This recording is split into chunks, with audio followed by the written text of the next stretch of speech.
یا خدا جسم میں جب تک کہ میری جان رہے، تجھ پہ صدقے تیرے محبوب پہ قربان رہے۔ شامیانہ پر جبریل کا ہو تربت پر، شامیانہ پر جبریل کا ہو تربت پر، کشتہ عشق محمد کی یہ پہچان رہے، اور نا امیدی سے بچانا میرے دل کو یا رب۔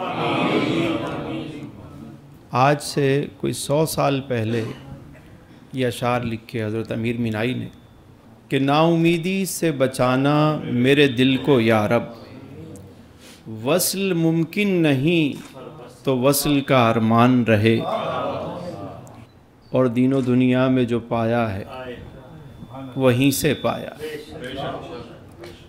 دین و دنیا میں جو پایا ہے وہیں سے پایا، ہم تو جس گھر میں رہے آپ کے مہمان رہے۔ یہ تمام نعت خوانوں کی ترجمانی کر رہا ہوں، تمام عاشقوں کی ترجمانی کر رہا ہوں کہ ہم تو جس گھر میں رہے۔ شاعر کا کہنے کا مطلب یہ ہے کہ دیکھو مہمان بن کے رہو گے نا تو مزے میں رہو گے، اور اگر میزبان بننے کی کوشش کرو گے تو پھر ذمہ داری آپ کی ہے۔ تو ہم تو جس گھر میں رہے آپ کے مہمان رہے، اور کچھ رہے یا نہ رہے پر یہ دعا ہے کہ امیر نزا کے وقت سلامت میرا ایمان رہے۔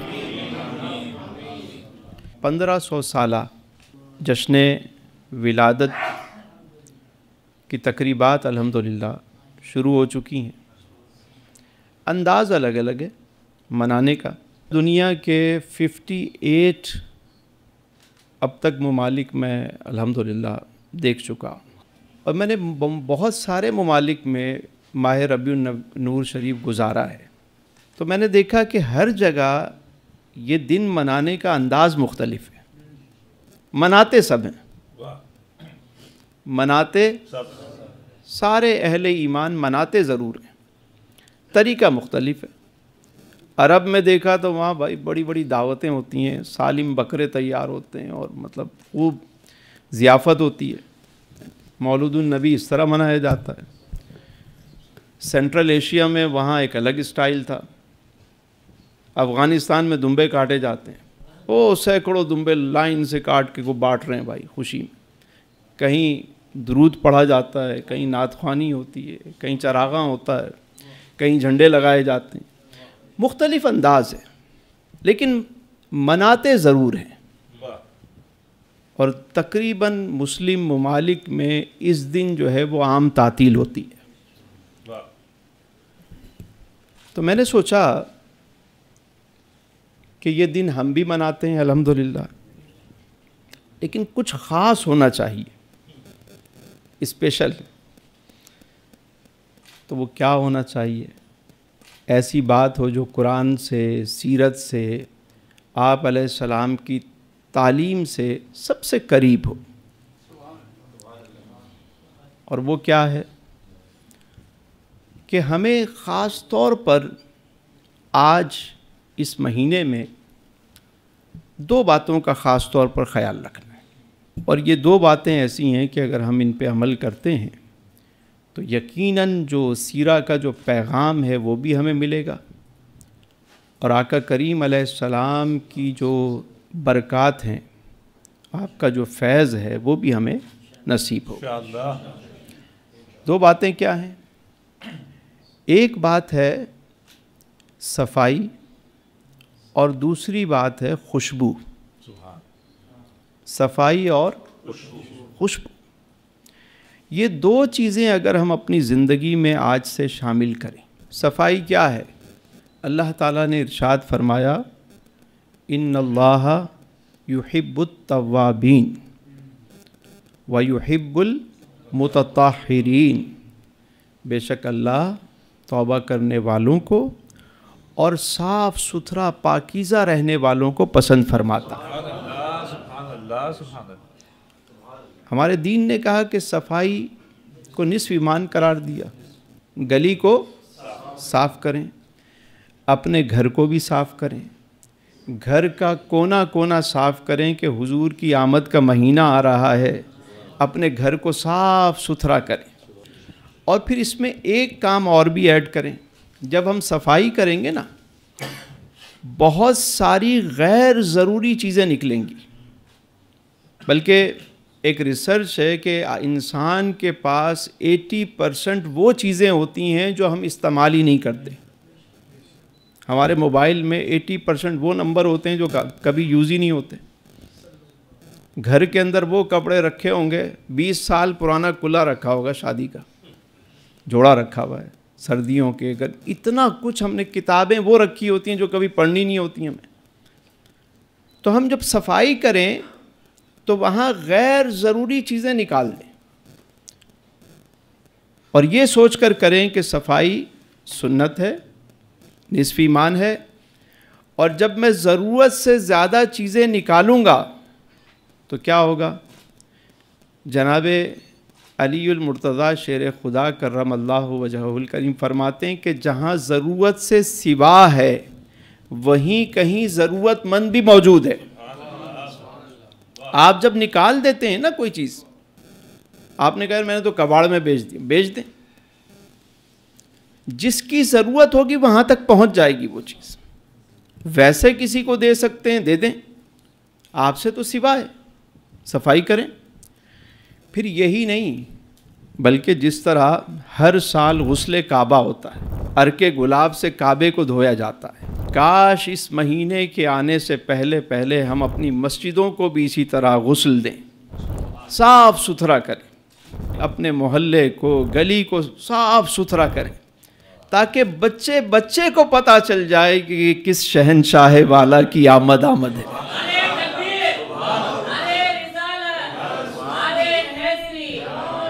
سجانے سے کیا فائدہ ہوگا؟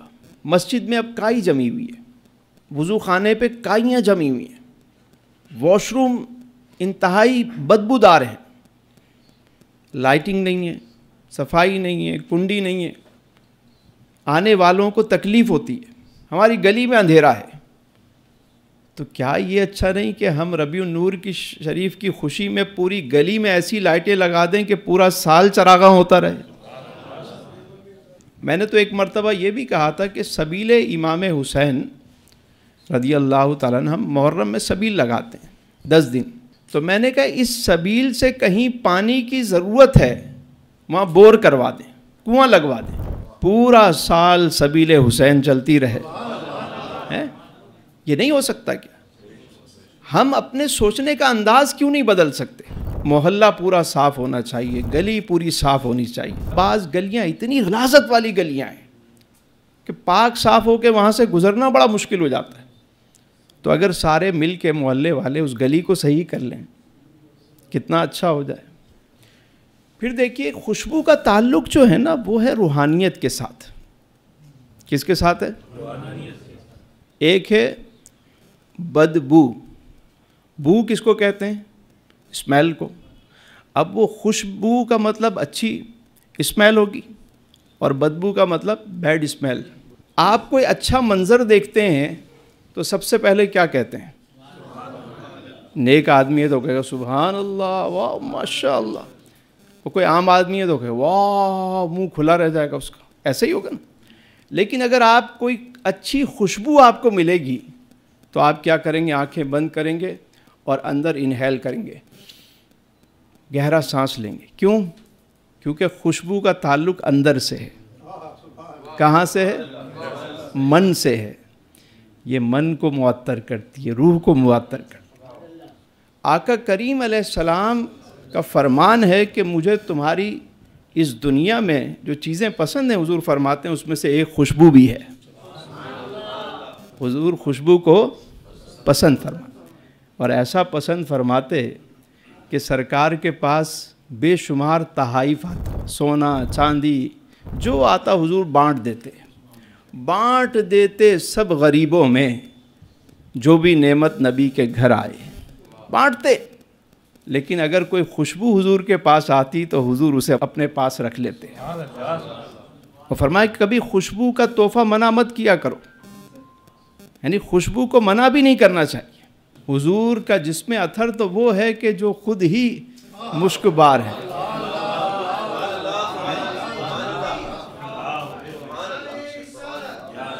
جناب حضرت انس بن مالک کہتے ہیں ایک عرصہ حضور کی غلامی میں رہے، آپ کے گھر پہ رہے، کہتے ہیں کہ حضور کی خوشبو سے بہتر خوشبو نہ مشک کی ہے نہ عنبر کی ہے۔ دنیا میں ایسی کوئی خوشبو ہی نہیں جو حضور کے پسینے سے بہتر ہو۔ صحابہ کرام جب مدینے کی گلیوں میں آپ علیہ السلام کو تلاش کرتے نا، تو پتہ کیسے تلاش کرتے؟ خوشبو سے، بوئے رسول، خوشبوئے رسول، بوئے رسول، بس یوں کھڑے ہو کے خوشبو کو انہیل کرتے اور سمت کا پتہ لگ جاتا، اور وہ صحابہ چلتے چلتے چلتے چلتے وہاں پہنچتے جہاں حضور تشریف فرما ہے۔ آج بھی کسی پہ کرم ہو جائے تو وہ یہی بتاتا ہے کہ رات پورا کمرہ جو ہے وہ خوشبودار ہو گیا۔ اسی لیے تو بزرگ فرماتے ہیں سوتے وقت بھی خوشبو لگا کر سویا کرو، بھینی بھینی خوشبو، اچھی خوشبو، باوضو ہو کے سویا کرو تاکہ کرم ہو جائے۔ دیکھیں ایک بات سمجھیے، یہاں آپ صفائی کریں، بخور جلائیں، صفائی ہے، خوشبو ہے، درود خوانی ہے، قرآن پڑھا جا رہا ہے، نماز پڑھی جا رہی ہے، تو یہاں کون آئے گا؟ رحمت کے فرشتے آئیں گے۔ ایسا ہی ہوگا اگر ایک جگہ غلاظت ہو، گندگی ہو، بو ہو، کون آئے گا؟ شیاطین آئیں گے۔ سمپل طریقہ ہے۔ جتنا آپ پاک صاف خوشبودار رہیں گے اتنا روحانی برکتیں، اتنا روحانی طور پہ فیض آپ کو ملے گا۔ اسی لیے کہا گیا کہ باوضو رہو، درود پڑھتے رہو، رابطے میں رہو۔ خوشبو کا تعلق حضور کی ذات سے کتنا گہرا ہے، اس بات کو امام اہل سنت نے بیان کیا۔ آپ فرماتے ہیں کہ ان کی مہک نے دل کے غنچے کھلا دیے۔ نعرہ تکبیر، نعرہ رسالت۔ ان کی مہک نے دل کے غنچے، یہ جو بند غنچے تھے نا وہ کھلے ہیں، تو کس سے کھلے ہیں؟ حضور آپ کی مہک سے۔ اب دیکھیے مہک سے دماغ معطر ہونا چاہیے، ناک پہ فرق پڑنا چاہیے۔ امام کہہ رہے ہیں کہ حضور کی خوشبو سے میرا دل جو ہے وہ کھل اٹھا ہے۔ آپ فرماتے ہیں کہ چمک تجھ سے پاتے ہیں سب پانے والے، میرا دل بھی چمکا دے۔ اب دیکھیں حضور کی روشنی سے دل چمک رہا ہے، ان کی مہک سے دل کھل رہا ہے۔ پھر کیا فرماتے ہیں؟ فرماتے ہیں دل ہے وہ دل جو تیری یاد سے معمور رہا۔ یعنی یہ دل بھی میرا ہرا بھرا اگر ہے تو حضور آپ ہی کی یاد سے ہے۔ ہمارا ایک امتی کا اپنے نبی سے تعلق ہے، وہ دل کا تعلق ہے، دل کا تعلق ہے۔ اس کا مطلب کیا ہوا کہ یہ مہینہ جب آئے جہاں ہم ہر چیز کو صاف کرتے ہیں وہاں اپنے دل کو بھی، حضور آپ آئے تو دل جگمگائے، حضور آپ آئے تو دل جگمگائے، تو ہمارا دل بھی چمکنا چاہیے، صاف ہونا چاہیے۔ تو اس ربیع الاول میں کیا خیال ہے کہ ہم دل کو صاف کریں؟ آج اس ماہ مقدس میں کون کون نیت کرتا ہے کہ میں اپنے حضور کے آنے کی خوشی میں اپنے دل کو صاف کروں گا؟ تو دل صاف کیسے ہوگا؟ درود پڑھنے سے ہوگا۔ دل صاف کیسے ہوگا؟ دوسروں کو معاف کرنے سے ہوگا۔ دل صاف کیسے ہوگا؟ سچ بولنے سے ہوگا۔ دل صاف کیسے ہوگا؟ رزق حلال سے ہوگا۔ سبحان اللہ۔ ایک صحابی ہیں، وہ آئے اور آ کر کہا کہ حضور میری بیٹی کی شادی ہے، کوئی خوشبو عطا ہو جائے۔ آقا کریم علیہ السلام، گرمی کا موسم ہے، حضور کے دستے مبارک پر پسینے کے قطرے ہیں، حضور نے یوں پسینہ اپنے دونوں ہاتھوں سے لیا اور اس برتن میں ڈال دی. وہ لے کر گئے, اس میں خوشبو میں مکس کیا, دلہن کو لگایا گیا. وہ کہتے ہیں کہ حضور کا پسینہ لگانا تھا دلہن نے کہ وہ پورا گھر مہکنے لگ گیا, اور وہ مشہور ہو گیا وہ گھر خوشبوؤں والا گھر. بیت المتطیبین, خوشبوؤں والوں کا گھر ہے. اور اس خاتون کے ہاں جب اولاد ہوئی تو وہ اولاد میں بھی ایسی برکت تھی کہ جتنی اولاد ہوئی وہ ساری بھی خوشبودار تھی, یعنی ان کی اولاد میں بھی وہ خوشبو تھی. یہی وجہ ہے کہ عشاق آج بھی کہتے ہیں کہ عرصہ ہوا طیبہ کی گلیوں سے وہ گزرے ہیں, اس وقت بھی گلیوں میں خوشبو ہے پسینے کی. راتیں بھی مدینے کی اور باتیں بھی. تو مدینے کی بات کرتے ہیں. ایک بہت بڑے شاعر گزرے ہیں ہمارے پروفیسر اقبال عظیم صاحب, آنکھوں سے نابینا ہیں, مدینہ منورہ پہنچ گئے قافلے کے ساتھ. اب قافلے والوں نے کہا کہ بھئی ہم تھوڑی دیر آرام کریں گے اور اس کے بعد جو ہے روضہ رسول پر جائیں گے حاضری کے لیے. اب اقبال عظیم تڑپتے ہوئے پہنچے, وہ صبر کہاں ہو, گھر سے خود ہی باہر نکل کر آ گئے, جہاں رکے ہوئے تھے وہاں سے باہر آ گئے. اسٹک لی ہوئی ہے آپ نے, آنکھوں سے نابینا ہے, باہر آ گئے کہ کوئی تو آنکھ والا جا رہا ہوگا یہاں سے, مجھے بھی لے جائے گا. کھڑے ہوئے ہیں اور کہہ رہے ہیں کہ کوئی تو آنکھ والا گزرے گا اس طرف سے, طیبہ کے راستے میں منتظر کھڑا ہوں. کافی دیر ہو گئی, کوئی آنکھ والا قریب سے نہیں گزرا. اب انتظار بھی نہیں ہو رہا, تو پھر آنکھوں کو بند کر کے جب انہوں نے اس خوشبو کو انہیل کیا تو سمت کا پتہ لگ گیا. خود ہی چلتے گئے, چل رہے ہیں اسٹکس کے ذریعے, مست جھومتے ہوئے جا رہے ہیں, جا رہے ہیں, جا رہے ہیں, جا رہے ہیں. ایک مقام آیا, وہاں جا کے رک گئے اور کیا کہتے ہیں, یہ روشنی سی کیا ہے اور خوشبو کہاں سے آئی.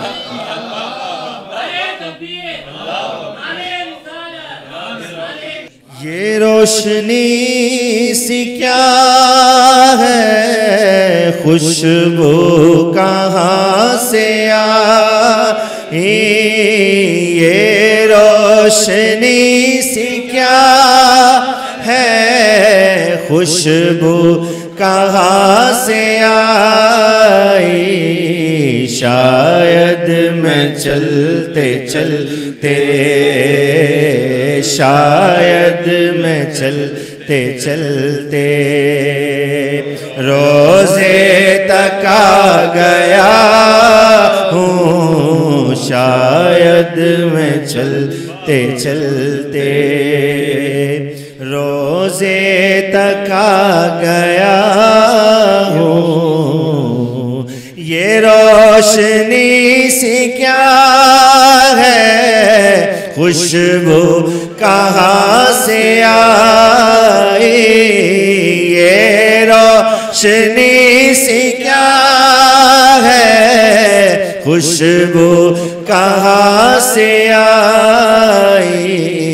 شاید میں چلتے چلتے, شاید میں چلتے چلتے روزے تک آ گیا ہوں. شاید میں چلتے چلتے.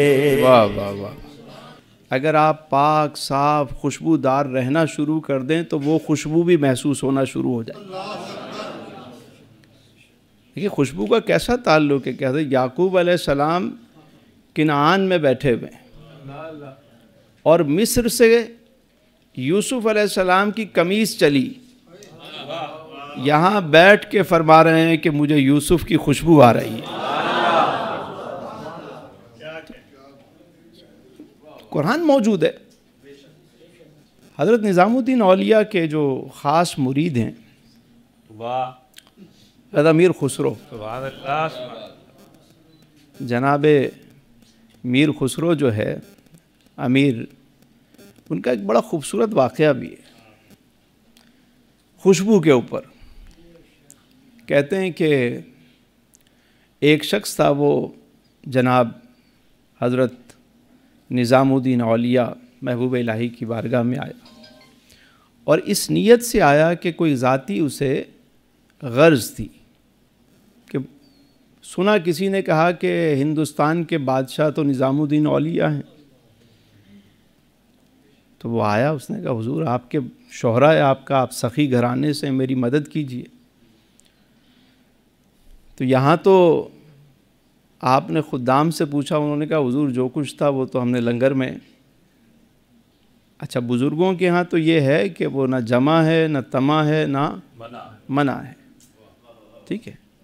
جو اصل بزرگ ہیں، جو اللہ والے تھے، وہ نہ جمع کرتے تھے، نہ کسی کے آگے خواہش کرتے تھے، نہ ہاتھ پھیلاتے تھے۔ آ گیا تو دے دیا، نہیں آیا تو بیٹھ گئے، جو آیا پک گیا تقسیم کر دیا۔ جو اللہ والے تھے وہ مانگتے نہیں تھے کبھی، نہ کسی دنیا دار کے در پہ جا کے سوال کرتے تھے۔ ہاں دنیا دار ان کے در پہ، مطلب کسی فقیر نے فقیری چھوڑ کے بادشاہی اختیار نہیں کی، بادشاہوں نے بادشاہی چھوڑ کے تو فقیری اختیار کی۔ اور یہ فرق ہے بھکاری میں اور فقیر میں۔ بھکاری وہ ہے جو در در پہ جاتا ہے اور فقیر کے در پہ دنیا آتی ہے، یہ فرق ہے۔ ہم ہر ایک کو فقیر بنا دیتے ہیں۔ فقیر ہونا، فقر ملنا، یہ تو بڑے راز کی بات ہے۔ تو وہ شخص آیا، اس نے کہا حضور آپ کے بارے میں سنا، آپ نے کہا تم ہمارے مہمان ہو، رات گزارو، صبح اللہ کرم کرے گا، کچھ آ گیا تو تمہیں پیش کر دیا جائے گا، تمہاری طلب سچی ہوئی تو تمہیں مل جائے گا۔ وہ رات کو رکا، صبح ہوئی، لوگ ملنے آئے، لیکن کوئی ایسی چیز نہیں آئی۔ اناج آیا، چیزیں آئیں، اسے تو مال و زر چاہیے تھا۔ شام ہو گئی، آپ نے کہا ایک اور رات گزارو۔ پھر صبح کو دوسرا دن، تیسرا دن بھی گزر گیا، کوئی ایسی چیز نہیں آئی کہ اسے پیش کر سکیں۔ تو اس نے خود ہی اجازت لے لی کہ حضرت مجھے اجازت دیں، میں آیا تھا جس کام کے لیے وہ ہوا نہیں۔ تو آپ نے اجازت دی اور فرمایا کہ ایک کام کرو، یہ فقیر کے جوتے ہیں، یعنی میں نے بہت کم یوز کیے ہیں، میرے پاس یہی ایک قیمتی چیز رکھی ہوئی، یہ لے جاؤ۔ تو اب دل میں سوچا کہ یار لینے آیا کچھ اور یہ دے رہے ہیں جوتے ہیں، چلو اب کیا کہیں، بس جیسے تیسے اس نے لیا اور کہا بھائی ٹھیک ہے، باہر نکل گیا۔ مجھے ایک بات بتائیں، ہم مزاروں پہ بھی جاتے ہیں تو دنیا مانگنے جاتے ہیں، کوئی دنیا کے لیے جا رہا ہے، کوئی اس کے لیے جا رہا ہے، بھائی کیوں جا رہے ہو وہاں پہ؟ کیوں؟ میں کسی صاحب علم کے پاس جاؤں گا تو کس لیے جاؤں گا؟ علم کے لیے جاؤں گا نا۔ ڈاکٹر کے پاس جاؤں گا کس لیے؟ علاج کے لیے، اسی لیے جاؤں گا نا کہ وہ جس کام کا ایکسپرٹ ہے، وہ ماہر ہے، میں اس سے وہی چیز آ کے لوں گا۔ جو اولیاء خود دنیا چھوڑ کر اللہ اللہ کرتے رہے، ہم وہاں دنیا کے لیے جا رہے ہیں۔ بھائی اللہ والوں کے پاس جانا ہے تو یہ نیت لے کے جایا کرو کہ جو رحمتیں برکتیں وہاں برس رہی ہیں اس کا کوئی چھیٹا ہمیں بھی مل جائے۔ اولیاء کے دربار پر صرف روحانی فیض کے لیے جاتے ہیں۔ یہی بات تو خواجہ معین الحق والدین نے بتائی جب وہ داتا صاحب کے مزار پہ رکے، جانے لگے تو کیا کہا؟ گنج بخش فیض عالم مظہر نور خدا، نا کسارا پیر کامل آرارا۔ 40 دن وہاں بیٹھ کر اپنے رب کی عبادت کرتے رہے، اور ایک ولی کامل کے سائے میں بیٹھ کر جب عبادت کی جاتی ہے، ضرب لگائی جاتی ہے نا، تو وہ مزہ کچھ اور ہوتا ہے۔ کبھی بھی کسی ولی کے دربار پہ جائیں تو وہاں صرف روحانی فیض کے لیے، اور یہی دعا کیا کریں، اللہ جو رحمت برس رہی ہے ان پر، تیرے پیاروں پر، اس کا کوئی چھینٹا ادھر بھی آ جائے۔ تو وہ حضرت نظام الدین اولیاء کے پاس آیا کس لیے؟ دنیا کے لیے۔ اب دیکھیے، کوئی دنیا حاصل کرنے وہاں آ رہا ہے، کوئی دنیا وہاں لٹا رہا ہے۔ یہ بھی اپنا اپنا ایک مقام ہے۔ جوتے لے کر جا رہا ہے وہ شخص، منہ بھی بنا رہا ہے، دل میں سوچ رہا ہے کہ ہم اتنا بڑا نام سنا تھا، اتنے دن خامخواہ ضائع ہوئے، ملے بھی تو یہ پرانے جوتے، کیا کروں، پھینک دوں، کیا کروں۔ خیر راستے میں ایک سرائے آیا، وہاں جا کے اس نے رات گزاری۔ ادھر دوسری جانب جناب حضرت امیر خسرو سلطان علاء الدین خلجی کے ساتھ ایک جنگ میں گئے ہوئے تھے۔ واپسی پر وہ جنگ میں فتح یاب ہوئے تو واپسی پر بہت زیادہ انعام و اکرام ملا، کیونکہ آپ بہت اچھے شاعر تھے، وہ سلطان آپ کو اپنے ساتھ لے کے جاتا تھا۔ جب واپس آ رہے ہیں تو آپ کے پاس بہت سارا مال و زر ہے، گھوڑوں پر، اونٹوں پر لدا ہوا ہے۔ آپ وہیں جب اس مقام سے گزرے جہاں وہ مسافر سو رہا تھا، تو جیسے ہی اس کے قریب پہنچے تو کہتے ہیں بوئے مرشد، بوئے مرشد، مجھے تو میرے شیخ کی خوشبو آ رہی ہے۔ کیا کہتے ہیں؟ اب یہ ہے روحانی تعلق، کہ اگر آپ کو واقعی کسی سے محبت ہے نا، اب تو یہ بات ڈی این اے نے بھی ثابت کر دی کہ ہر باڈی کی خوشبو جدا ہے، ہر باڈی کی خوشبو جدا ہے۔ یہ جو ہمیں محبت ہوتی ہے نا کسی سے، اس کی خوشبو سے محبت ہوتی ہے، تو وہ خوشبو آپ کو محسوس ہوگی۔ اگر کسی سے بھی آپ کا تعلق ہے، اپنے حضور کے ساتھ آپ کا تعلق جڑ جائے تو آپ بھی جھوم کر کہیں گے کہ ان کی مہک نے دل کے غنچے کھلا دیے ہیں، جس راہ چل دیے ہیں کوچے بسا دیے۔ تو وہ کہنے لگے کہ بوئے مرشد، مجھے میرے شیخ کی خوشبو آ رہی ہے۔ تو دیکھا کہ سرائے بند ہے، رات کا وقت ہے، اٹھایا، اس کے مالک کو پوچھا کہ شیخ تو نہیں آئے ہوئے؟ اس نے کہا بھائی میں تو کسی شیخ کو نہیں جانتا، یہاں تو کوئی شیخ نہیں آیا۔ کہا کوئی بندہ؟ نے کہا ایک مسافر ہے، وہ سو رہا ہے۔ آپ اس کے پاس پہنچے، اس کو اٹھایا، کہا یہ بتاؤ کہاں سے آ رہے ہو؟ اس نے کہا دہلی سے آ رہا ہوں۔ کہاں گئے تھے؟ کہا میں حضرت نظام الدین اولیاء کے پاس گیا تھا، یہ سننا تھا کہ آپ فوراً ان کے قدموں میں بیٹھ گئے۔ کہنے لگے کہ مجھے میرے شیخ کی خوشبو آ رہی ہے، یہ بتاؤ کہ میرے شیخ کی کون سی شے تمہارے پاس ہے؟ کیا لینے گئے تھے؟ کہا لینے کیا گئے تھے میاں، بڑا نام سنا، دیا کیا یہ پرانے جوتے، اب میں کیا کروں، سر پہ ماروں، اپنے ماروں، کس کے ماروں؟ تو آپ نے فرمایا کہاں ہیں وہ جوتے، وہ پاپوش کہاں ہیں؟ کہا جی یہ رہے۔ اس نے ایک کپڑے میں تھے، نکال کے دیے، آپ نے لے کر اپنے سر پہ رکھے اور فرمایا میاں ایک سودا کرتے ہو میرے ساتھ؟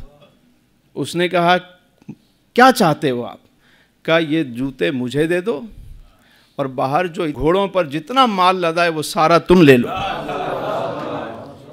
وہ کہنے لگا ایک تو انہوں نے مذاق کیا میرے ساتھ، دوسرا مذاق آپ کر رہے ہو، کیوں ایسی بات کر رہے ہو، کیوں میرا دل توڑنا چاہتے ہو؟ دل نہیں توڑ رہا، میں تو یہ عرض کر رہا ہوں کہ یہ سودا قبول ہے۔ اس نے کہا اگر یہ بات سچ ہے تو میں کیسے انکار کر سکتا ہوں؟ فرمایا سب لے لو، یہ میرے شیخ کے جوتے مجھے دے دو۔ دیے اور اس کو اپنے عمامے میں باندھا، سر پہ یوں ہاتھ رکھا اور جھومتے ہوئے جو ہے نا دہلی کی طرف روانہ ہو گئے۔ جب دہلی میں پہنچتے ہیں تو حضرت نظام الدین اولیاء رحمۃ اللہ علیہ دروازے پر انتظار کر رہے ہیں۔ جیسے ہی جناب امیر خسرو کو دیکھتے ہیں تو دور ہی سے کہتے ہیں کہ خسرو بڑا سستا سودا کیا ہے، تو بڑا سستا سودا کیا ہے۔ اب دیکھیے کسی کے لیے وہ دنیا کی اہمیت ہے اور کسی کے لیے نسبت کی اہمیت ہے۔ یہ ساری بہاریں برکتیں نسبتوں کی ہیں، نسبت جڑ جائے کام بن جاتا ہے۔ تو تعلق کو مضبوط کیجئے، اپنے دل کو بھی صاف کیجئے، گھروں کو بھی سجائیے، چراغاں بھی کیجئے،